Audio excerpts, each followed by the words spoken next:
Hello my dear students मु समित पुणी थे आपण स्वागत जनाऊँ study with Samit YouTube channel को। डियर स्टूडेंट्स आजिकार वीडियो रे आमे आलोचना करबा तुमर साहित्य बहिर लास्ट पद्यटी रही जहाँकि अच्छी पिंगलार अभिसार। यही कविताटी को संपूर्ण रूपे आलोचना करबा एवं यही कविताटी तुमर इंटरनल एग्जाम पाई मोस्ट इम्पोर्टेंट रही तेणु ध्यान सहित बुझा चेष्टा करिबो। चलतु आरंभ करवा कवि परिचय। पिंगलार अभिसार कविताटी को लिखिं राधामोहन गणनायक। तांकर जन्मस्थान थिला कलांडापाल अनुगुल जिला। तांकर रचना संभार गुड़ी एगुड़िया रही सबुगुड़ी मु आलोचना करूना। ता सहित रही अनुवाद अच्छी मेघदूत सोराब रुस्तम एवं गद्य जदि आलोचना करवा तुलसी स्तबक और राधानाथ जहाँकि ओडिया छांद यहपरी अनेक गद्य लिखिं। चलते आलोचना करवा परिचय संपर्क में। आधुनिक ओडिया कवितार छंद कवि भाव में राधामोहन गणनायक बेस परिचित। यह मन रखि से जड़े छंद कवि। सबुज कवि समसामयिक भाव कविता लिखा आरंभ करते ही राधामोहन गणनायक निजर एक स्वतंत्र परिचय सृष्टि करिसेंती। तेबे सबुज कवि आम क्या कहबा ना जो कवि गुड़िक प्रकृतिर वर्णना को अधिक ध्यान दियंती एवं प्रकृति को अधिक रोचक भाव में उपस्थापित करथांती। केतेबेले पहाड़ पर्वत एवं झरणा को एक सुंदर नारी रूप प्रदान करथांती तो केतेबेले एई वनराजी को माँ रूपे आलोचना करथांती। सेहीपरि प्रकृति कवि रूपे राधामोहन गणनायक परिचित थिले मध्य से समय से अनेक कविता लिखिथिले। उभय गीत और गाथा कवितार से अद्वितीय सिद्धिर अधिकारी थिले। ओडिया ऐतिह्य संस्कृति परंपरा जातीयता बोध और देश प्रीति को नहीं कवि कविता मान भाषा और छंदर अपूर्व काव्यशैली रे बेस भावोद्दीपक और हृदयस्पर्शी मन हुअंती। कवि गणनायक केंद्र साहित्य एकाडेमी और अति बड़ी जगन्नाथ दास पुरस्कार ता सहित पद्मश्री उपाधि पाइथिले। ये तीनोटी गुड़िक उपाधि को भल भाव मन रखि गोटे केंद्र साहित्य एकाडेमी अति बड़ी जगन्नाथ दास पुरस्कार और पद्मश्री उपाधि। तो वर्तमान आलोचना करबा काव्यटी को एवं तापरे आमे आलोचना करबा कवितार सारांश कौन रही। तो देखंतु पिंगलार अभिसार कविता संपर्क में चलते आलोचना करबा जहाँफल तुम मन में यही कविता संपर्क में साधारण ज्ञान आसीज जहाँफल कविताटी को तुम भल भाव में बुझीपार। आलोच्य कविताटी कविंकर भागवतर मिथ आधारित एक गाथा कविता अटे। भागवतर एकादश छंद नवम अध्याय एटा मन रखि एक मार्क पाई मोस्ट इम्पोर्टाट। एकादश स्कंद नवम अध्यायर पिंगला बेश्य उपाख्यान आसी भल भाव मन रखि हाइलाइट करदे। एकादश स्कंद नवम अध्याय पिंगला बेश्य उपाख्यान कौन होता विषय वस्तुटी देखंतु ना अवधूत जदु राजा निकटरे पहुँची अपना आदर्श जीवनर रहस्य और केउ गुरुंक ठारू की शिक्षा लाभ करथिले से जीवन को निर्दिष्ट मार्ग रे परिचालित करिसेंती तार सूचना देछंती।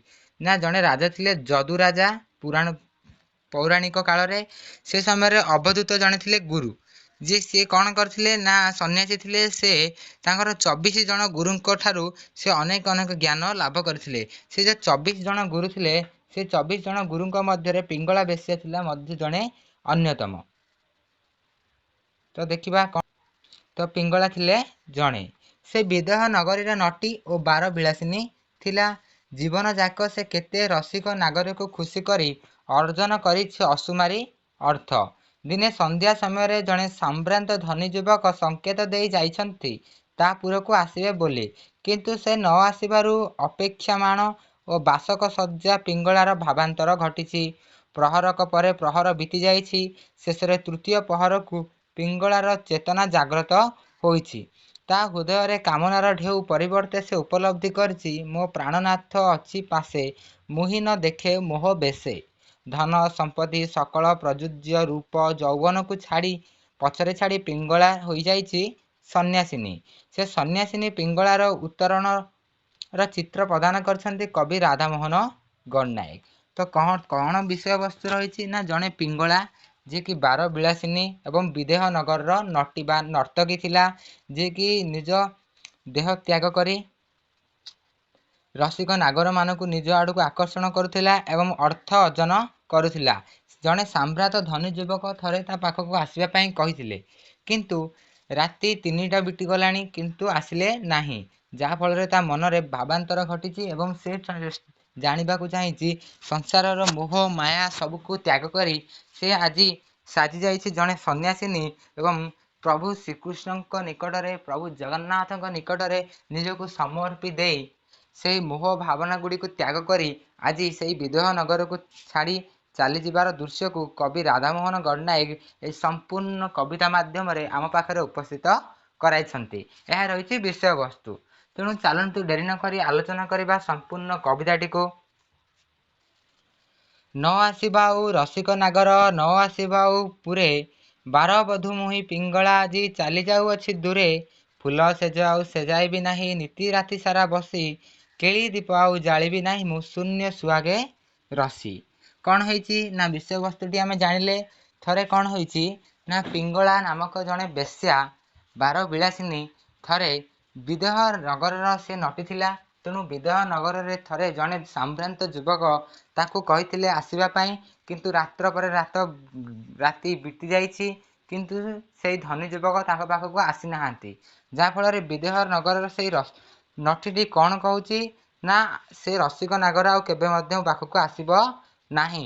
तेणु आज मुई पिंगला चरित्र को त्याग करी आज मु चलीजी ए विदेह नगर को छाड़ी से पुणी कही फूल सेज आउ सेजाइबी नाही नीति राति सारा बसी ना जेतेबेले से रसिक नागर आसुला सेतेबेले से कौन करुला ना फूल सेज सजाऊला ता सहित केली दीप अर्थात से गृह रे जो दीप लगुला से दीप जालुला कि सेगुड़िक आ जालिब नाही किंबा शून्य सुहागे रसी अर्थात कौन सुहाग श्रद्धा ता मध्य नथिला से केवल देखा एमती प्रदर्शन करुला कहा आगे आउ देखाइबी नाही पीरतीर अभिनय निशार असार स्वप्न सकल सकल लिभिची लय अर्थात मु कहा आगे आउ केबे मध्य एई पीरतीर बा स्नेह प्रेमर आउ अभिनय करिबी नाही।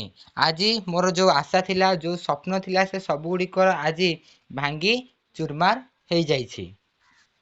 मरमे मोहर लिभि अछि आज दिव्य परम धन मरत पथर अमर बंधु अंतर विमोहन अर्थात से कहूँ आज मो मनरे परिवर्तन होइछि मरमे अर्थात मो हृदय आज परिवर्तन वार्ता आसी आज मु पाइछि मो दिव्य परम धन श्रीकृष्ण को पाइछि आउ मरत पथर अमर बंधु अंतर विमोहन अर्थात से विमोहन से मोहन को आज मु पाइछि जे कि मो अंतर आत्मारे रही जे कि मरत अर्थात मृत्यु पथर जी होचंती मोर अमर बंधु ए मोर जीवन पंकौर से फुटी अच्छी शतदल रिक्त मोर सुक्ति गर्भे फली मुक्ता फल अर्थात ए मोर जीवन पंकौर से अर्थात मो जीवन रूपक पंकरे आज शतदल फुटी अर्थात पद्म फुटी रिक्त मोर सुक्ति गर्भे फली मुक्ता फल अर्थात मोर ये जो शून्य रिक्त रिक्त मीन्स अर्थ होची शून्य एवं सुक्ति मीन्स होची सामुका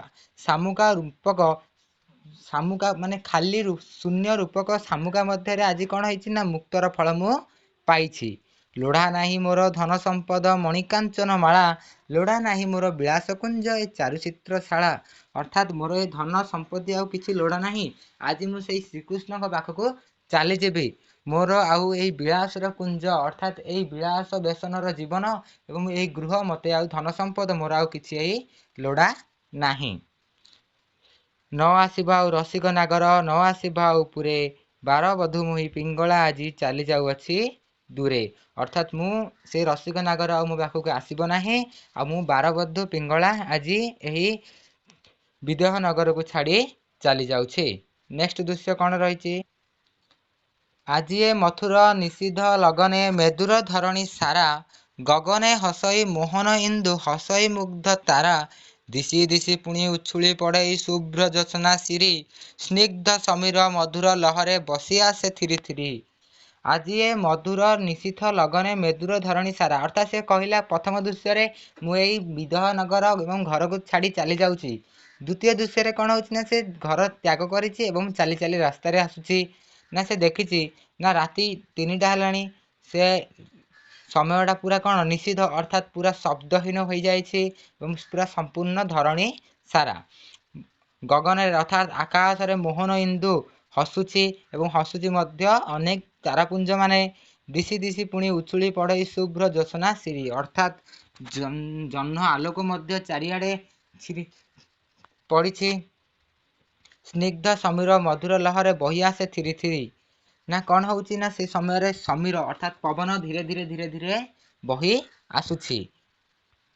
ଭାସି ଆସେ ମୋର ବନ୍ଧୁ ପରଶ, ଆହା କେଡ଼େ ସୁମଧୁର, ଅଙ୍ଗ ପୁଲକେ ପୁଲକେ ଉଠେଇ ବରସାର ନିପତୁଲ। ଅର୍ଥାତ୍ ସେ ଯେଉଁ ସମୀର ଅର୍ଥାତ୍ ପବନ ଯେତେବେଳେ ଧୀରେ ଧୀରେ ବହି ଆସୁଛି ସେତେବେଳେ ମୋ ବନ୍ଧୁ ପରଶ ମୋ ଆଡ଼େ ଆସୁଛି ଅର୍ଥାତ୍ ମୋ ବନ୍ଧୁଙ୍କର ସ୍ପର୍ଶ ଅର୍ଥାତ୍ ଶ୍ରୀକୃଷ୍ଣଙ୍କର ସ୍ପର୍ଶ ମୁଁ ପାଇ ପାରୁଛି।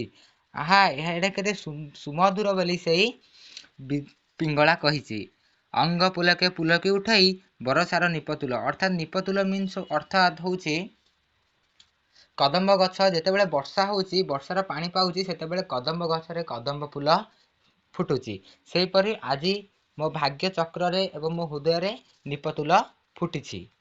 ବାଜି ଉଠେ ପୁଣି ମଞ୍ଜୁ ମୁରଲି, କାହିଁ କେଉଁ ଦୂରେ ଦେଶେ, ଜୀବନ ଯମୁନା ଉଜାଣି ଉଠଇ ମଞ୍ଜୁ ମଦିରା ବେଶେ। ଆମେ ଜାଣିଛନ୍ତି ସେହିପରି ଜୀବନ ଯମୁନା ଉଜାଣି ଉଠଇ ମଞ୍ଜୁ ମଦିରା ବେଶେ। କ'ଣ ହୋଇଛି ନା ଯେତେବେଳେ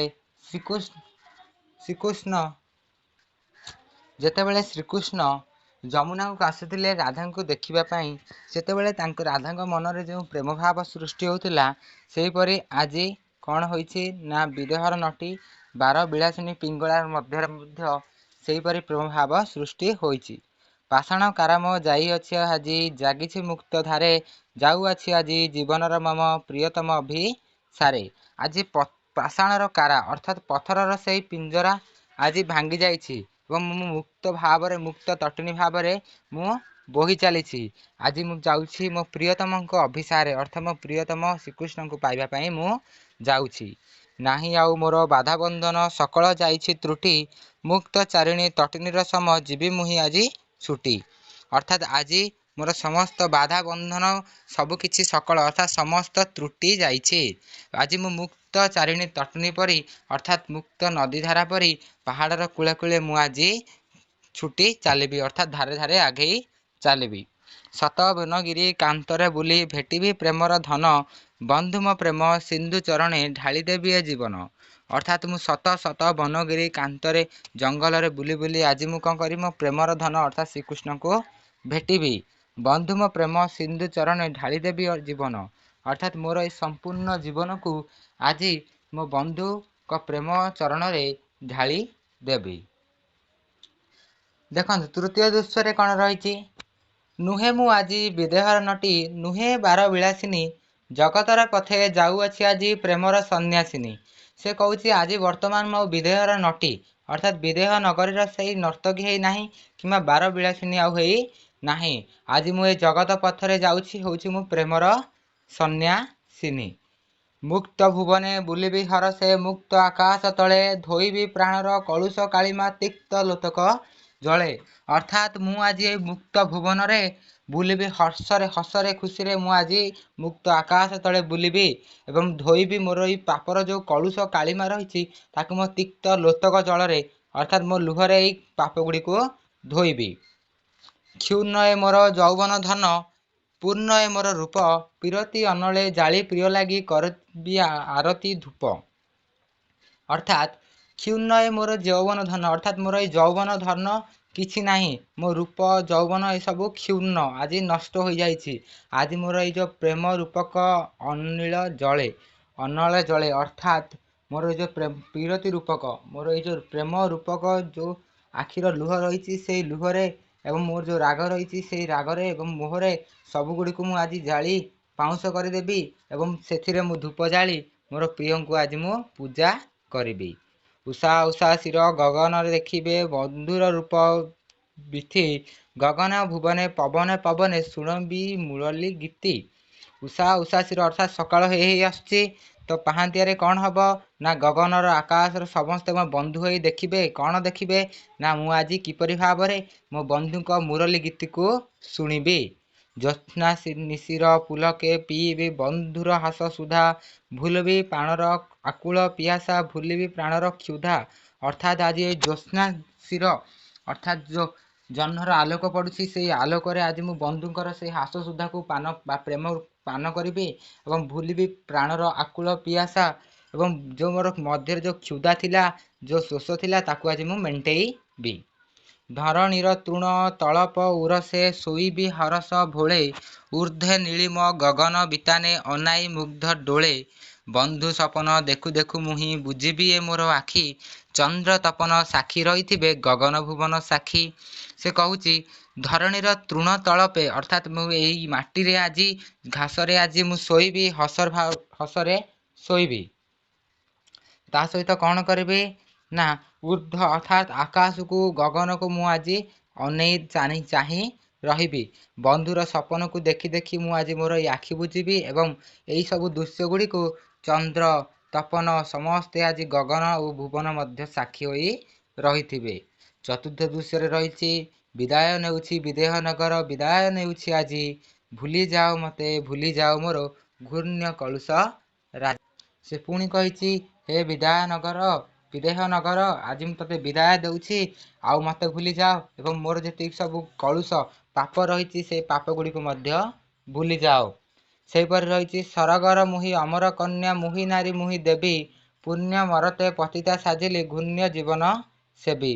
अर्थात मु होउछि सरगर अमर कन्या यही मु होउछि नारी मु होउछि देवी एवं पुण्य मरते अर्थात यही पुण्य मर्त्य भूमि रे आज मु पतिता अर्थात पाप भार मोर आज बढ़ी जाइछि एवं मु मो जीवन को पूरा घूर्ण्य भाव रे त्याग करुछि।